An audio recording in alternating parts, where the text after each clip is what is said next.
Kitu kingine, distraction de la jeunesse.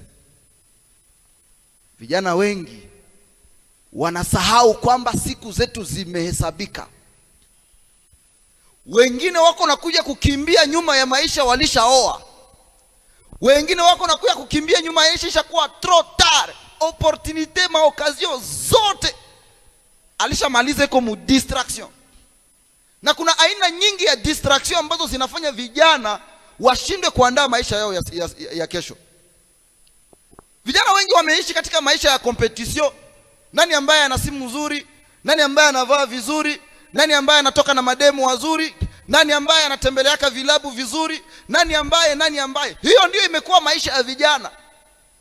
Wanasahau kwamba ili mtu afikie kiwango kikubwa inabidi kwanza ajinyime kwa muda fulani ili siku moja awe mmiliki wa vitu. Kama kuna watu ambao wanagaspie pesa hovyo ni vijana.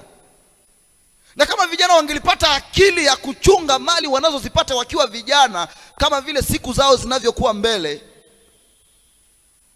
kama tungelikuwa na wababa wazuri ambao ni matajiri sana.